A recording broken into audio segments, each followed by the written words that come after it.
রাত কটা বাজে তা ঠিক নেই। অনেকক্ষণ ধরেই একটানা বৃষ্টি পড়ছে।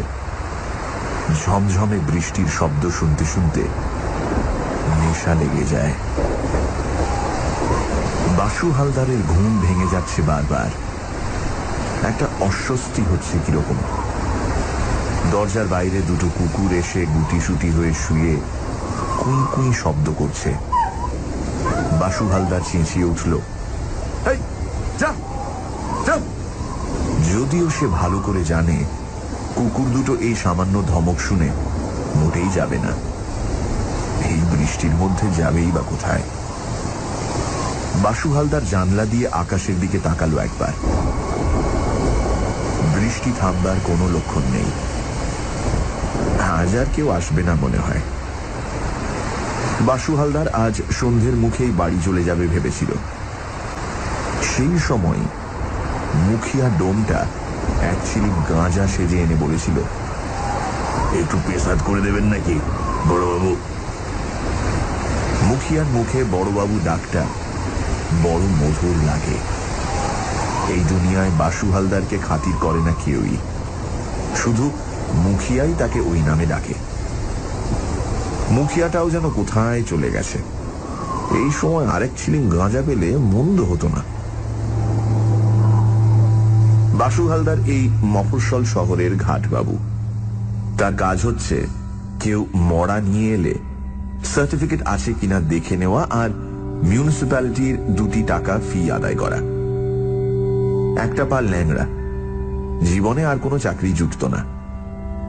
অনেক বছর আগে রসরাজ গুহ যখন এখানকার চেয়ারম্যান ছিলেন, তখন তিনি দয়া করে বাসুকে এই কাজটা জোগাড় করে দিয়েছিলেন। সেই থেকে বাসু হালদারকে সারা দিন রাত শ্মশান ঘরের ছোট্ট অফিস ঘরটাতেই পড়ে থাকতে হয়। একটা পেট চলে যায়। এরকম বৃষ্টি বাদলার দিনে বাসু হালদার বাড়ি চলে গেলে কোনো ক্ষতি ছিল না। কেউ এলেও তাকে বাড়ি থেকে ডেকে আনত নিজের গরজে। কিন্তু মিউনিসিপ্যালিটির বর্তমান চেয়ারম্যান পঞ্চানন দাস সরকারের মায়ের এখন তখন অবস্থা, যে কোনো সময় টেসে যেতে পারে। ওরা বাড়ির মরাকে বাসি করে না। যদি এই মাঝরাত্রিরেও এসে হাজির হয়, আর তখন যদি বাসু হালদারকে না পায়। বাসু হালদার একটা বিড়ি ধরালো। চেয়ার টেবিলে বসে ঘুমোলে দোষ নেই, কিন্তু ঘুম যে আসছে না। বৃষ্টির শব্দের সঙ্গে সঙ্গে মাঝে মাঝে কুকুরের ডাক।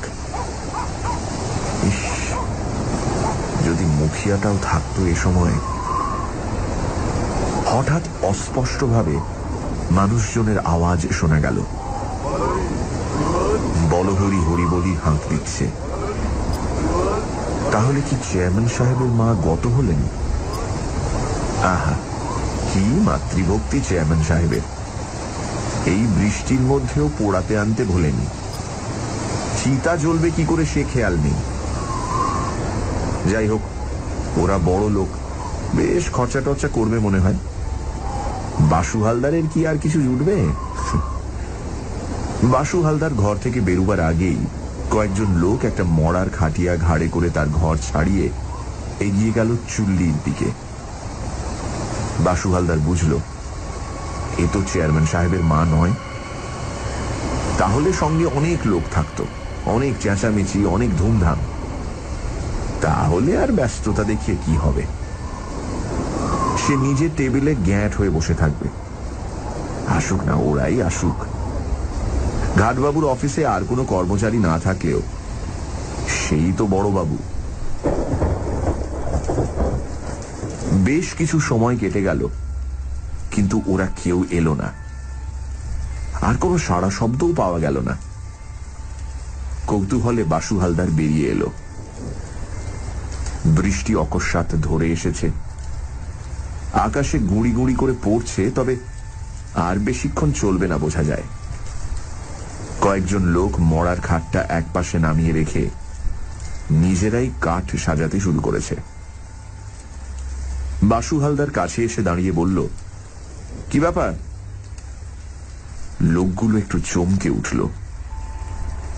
তাদের মধ্যে একজন এগিয়ে এসে বলল, ডোম টোম কাউকে দেখছি না, তাই আমরা নিজেরাই ব্যবস্থা করে নিচ্ছি। বাসু হালদার ভুরু কুঁচকে বলল, ব্যবস্থা করে নিচ্ছেন মানে? মরা রেজিস্ট্রি করতে হবে না? মরা রেজিস্ট্রি? সে আবার কি? বাহ, যে কোনো মরা এনেই আপনারা পুড়িয়ে ফেলবেন? এ কি বেওয়ারিশ কারবার নাকি? লোকটি এক মুহূর্ত চিন্তা করে বলল, ঠিক আছে, রেজিস্ট্রি করে দিন। ক টাকা লাগবে? লোকটি জামার পকেট থেকে ফস করে 2খানা 10 টাকার নোট বার করে দিল। অন্য লোকগুলো চুপচাপ দাঁড়িয়ে। বাসু হালদার সবার দিকে একবার চোখ বুলল। কেউই তার চেনা নয়। এরকম ছোট শহরে এতগুলো অচেনা লোক। সানডে সাসপেন্স, শুধুমাত্র রেডিও মির্চি 98.3 FM এ। It's hot. সানডে সাসপেন্সে আজ সুনীল গঙ্গোপাধ্যায়ের লেখা ঘাটবাবু। এক বৃষ্টির রাতে ঘাটবাবু বাসু হালদার যখন একা শ্মশানে বসে, একদল লোক একটি মড়া নিয়ে শ্মশানে ঢুকল। বাসু হালদার ডাক্তারের সার্টিফিকেট দেখতে চাইলেন। লোকগুলো সার্টিফিকেট দেখাতে অস্বীকার করল। বাসু হালদার দেখল লোকগুলো তার সম্পূর্ণ অচেনা। তারপর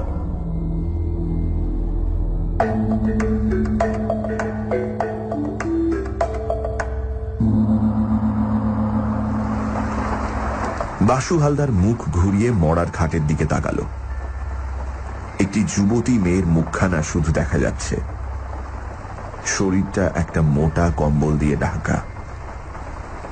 শ্মশানের ঘাটবাবুর দয়ামায়া থাকতে নেই। মরা দেখতে দেখতে চোখ পচে গেছে। তবু বাসু হালদার জিজ্ঞেস করল, কি হয়েছিল? কলেরা। হঠাৎ, মাত্র কয়েক ঘন্টার মধ্যে?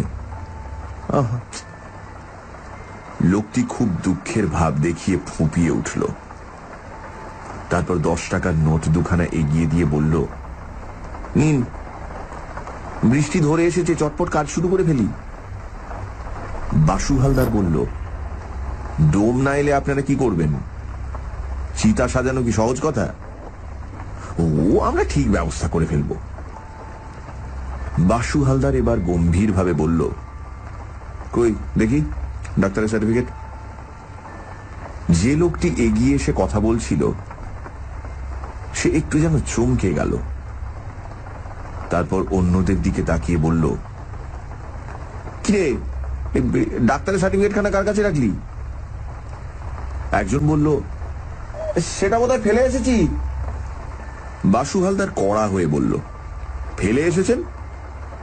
জানেন না শ্মশানে মরা নিয়ে এলে সার্টিফিকেট আনতে হয়? যান, এক্ষুনি নিয়ে আসুন। এই বৃষ্টির মধ্যে আবার যেতে হবে? নিশ্চয়ই। আপনি 20 টাকা রাখুন না। টাকার কথা পরে, আগে সার্টিফিকেট দেখি। আরেকজন পকেটে হাত দিয়ে বলল, ও এই তো, সার্টিফিকেট আমার কাছেই রয়ে আছে। লোকটি পকেট থেকে একটা কাগজ বার করে দিল। তাতে কিছু একটা লেখা ছিল। এখন জলে ভিজে একেবারে ঝাপসা হয়ে গেছে। এটা কি? এটা তো কিছুই পড়া যাচ্ছে না। জলে ভিজে গেছে, কি করবো বলুন? তা বললে তো চলবে না। রুগী কিসে মরলো সেটা তো খাতায় লিখতে হবে। বললাম তো কলেরায়। আপনার মুখের কথাই তো হবে না, ডাক্তারের লেখা চাই। লোকটি এবার এগিয়ে এসে বাসু হালদারের হাতে নোট 2খানা গুঁজে দিয়ে বলল, কেন আর ঝামেলা করবেন? আরে খাতায় যা হোক একটা কিছু লিখে দিন না। বাসু হালদার হাত সরিয়ে নিয়ে বলল, ওসব চলবে না। বাসু হালদারের মানে লেগেছে। সে এই ঘাটের বড় বাবু। তার একটা মাত্র পেট, সে টাকা পয়সার পরোয়া করে না। তাকে ঘুষ দিতে আসা। বাসু হালদার নিচু হয়ে মরার গা থেকে কম্বলখানা এক টানে তুলে ফেলল। তারপরই একটা আর্ত চিৎকার করে ফেলল সে।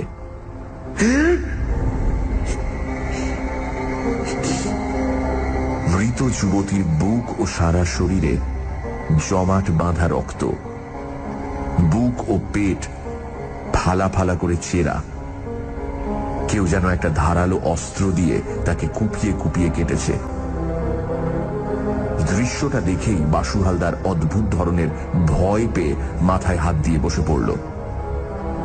তার মনে হলো এবার বুঝি ওরা তাকেও কুপিয়ে কুপিয়ে কাটবে। একটু অপেক্ষা করে বাসু হালদার দেখল কেউ তাকে মারছে না। তখন সে মুখ থেকে আস্তে আস্তে হাত সরালো। তাকিয়ে দেখল আর কেউ নেই কোথাও। লোকগুলো দৌড়ে পালিয়েছে। খুনের মড়া নিয়ে এসেছিল লোকগুলো। বৃষ্টির রাতে গোপনে গোপনে পুড়িয়ে ফেলার চেষ্টায় ছিল। যদি চেয়ারম্যান সাহেবের মায়ের অসুখ না করত তাহলে বাসু হালদার কিছুই জানতে পারত না। 10 টাকার নোট দুখানা পাশেই পড়ে আছে। সে দুটো যেন কাঁকড়া বিছে। ছুঁতেও ভয় করল বাসু হালদারের। তাড়াতাড়ি সে মৃতদেহটির ওপর কম্বলটা টেনে দিল আবার। এরপরেই বাসু হালদারের ইচ্ছে হলো দৌড়ে পালাতে। এক ছুটে যদি সমস্ত চেনা লোকের জগৎ থেকে দূরে পালিয়ে যাওয়া যেত, কিন্তু এই বৃষ্টি কাদার মধ্যে খোঁড়া পায়ে সে কত দূরই বা দৌড়ে যাবে? পালাবেই বা কোথায়? তাছাড়া পালাবে কেন? সে তো কোনো দোষ করেনি। আর মুখিয়াটাও যদি এই সময় থাকতো। এখন বাসু হালদারের কর্তব্য হচ্ছে পুলিশে খবর দেওয়া। খুনের মরা কারা এসে ফেলে রেখে গেছে শ্মশানে, পুলিশই এখন এর দায়িত্ব নিক। কিন্তু থানা এখান থেকে প্রায় 3 মাইল দূরে। এই দুর্যোগের রাতে 3 মাইল রাস্তা সে যাবে কি করে? এখান থেকে 1/2 মাইল হেঁটে গেলে কেষ্টপুরের মোড় থেকে রিক্সা পাওয়া যায়। তবে এত রাতে সেখানে কোন রিক্সাওয়ালা বসে থাকবে? কি যে করা যায় এখন? ভয় ভাবনায় বাসু হালদার ঠক ঠক করে কাঁপতে লাগলো। বাসু হালদারের ঘোর ভাঙল একটা কুকুরের কুই কুই শব্দে। কুকুরটি মৃতদেহটির কাছে এসে গন্ধ শুঁকছে। বাসু হালদার আবার ধাতস্থ হয়ে কুকুরটাকে তাড়া দিল। কুকুরটা যদি আবার মরাটাকে টেনে নিয়ে যায় তাহলে তো কেলেঙ্কারি। কুকুরটাকে একটা চেলা কাঠ তুলে ছুঁড়ে মারতে তবে সে একটু দূরে গেল। শ্মশানে বাসু হালদার অনেক রাত একা কাটিয়েছে, কিন্তু কোনোদিন তার এমন ভয় হয়নি। মৃতদেহটির দিকে আরেকবার তাকালো। শুধু মুখখানা দেখে কিছুই বোঝা যায় না। ফুটফুটে একটি যুবতীর মুখ, যেন একবার ডাকলেই জেগে উঠবে। এখন তো এই মরা ফেলে পুলিশ ডাকতে যাওয়ার আর প্রশ্নই ওঠে না। কুকুরে যদি মরা টেনে নিয়ে যায় তাহলে আবার সে কোন ফ্যাসাদে পড়বে কে জানে। যে লোকগুলো মৃতদেহটি এনেছিল তারা সবাই অচেনা। বাসু হালদার পুলিশকে তাদের হদিশ কিছুই দিতে পারবে না। অন্য কোনো জায়গা থেকে তারা এই খুনের মড়া নিয়ে এসেছে। বাসু হালদার আর দাঁড়াতে পারছে না। আস্তে আস্তে বসে পড়ল মড়াটার খাটিয়ার পাশে। আবার চুপ চুপ করে বৃষ্টি পড়তে শুরু করেছে। ভিজে যাচ্ছে মেয়েটা, ঠিক যেন একটা জ্যান্ত মেয়ে। ঘুমিয়ে পড়েছে আর বৃষ্টিতে ভিজে যাচ্ছে তার মুখ। নিজের অজ্ঞাতেই বাসু হালদার হাতটা বাড়িয়ে মেয়েটির মুখ থেকে জল মুছে দিতে লাগলো। ফর্সা সরল মুখখানা। এরকম কোন সুন্দরী যুবতীর এত কাছাকাছি কখনো বসেনি বাসু হালদার। যদি জীবিত থাকতো মেয়েটি, তাহলে তার গালে এরকম হাত দিলে সে কি রেগে চেঁচিয়ে উঠত না? আর সত্যি যদি তাই হয়, বাসু হালদারের উপর রাগ করার জন্যই মেয়েটি যদি বেঁচে ওঠে, সে যত ইচ্ছে রাগ করুক, তবু বেঁচে উঠুক। এরকম একটা সুন্দর মেয়েকে কোন পাষণ্ড খুন করলো? বাসু হালদার মেয়েটির গালে আবার হাত রাখল। কি নরম স্পর্শ! কতক্ষণ আগে মারা গেছে কে জানে। এত বৃষ্টিতে ভিজেছে, তবু তার গাটা তো সেরকম ঠান্ডা নয়, যেন বেঁচে আছে। বাসু হালদার মেয়েটির গালে একটা টোকা মেরে বলল, জেগে ওঠো, আরে অনেকক্ষণ তো ঘুমোলে। নিজেই হাসলো বাসু হালদার। এ কখনো হয়? মেয়েটির শরীরে অন্তত 15-20টা ছোড়ার আঘাত। শুধু একে খুন করেনি, কেউ যেন প্রতিহিংসা নেবার জন্যই এর সুন্দর শরীরটা ফালা ফালা করে কেটেছে। কিছুক্ষণ খাটিয়ার পাশে বসে থেকে বাসু হালদার মেয়েটিকে ভালোবেসে ফেলল। তার নিঃসঙ্গ জীবনে এই যেন একমাত্র নারী, যার গালে হাত দিলেও কোনো প্রতিবাদ করে না, যার ঠোঁটে ঠোঁট স্পর্শ করালেও কোনো প্রতিবাদ করে না। এই চিন্তায় বাসু হালদার এমনই উতলা হয়ে উঠল যে নিজেকে আর সামলাতে পারল না। সে মুখটা এগিয়ে এনে মেয়েটির ঠান্ডা রক্তহীন ঠোঁটে নিজের ঠোঁট রাখল। তখন মৃত মেয়েটি ফিস ফিস করে বলে উঠল, আমার নাম অঞ্জলি সরকার। সোনাবাড়ি গ্রামের রতন নাগ আমাকে খুন করেছে। তুমি একটু দেখো। ছিটকে খানিকটা দূরে পড়ে গিয়ে বাসু হালদার গো গো শব্দ করতে লাগলো।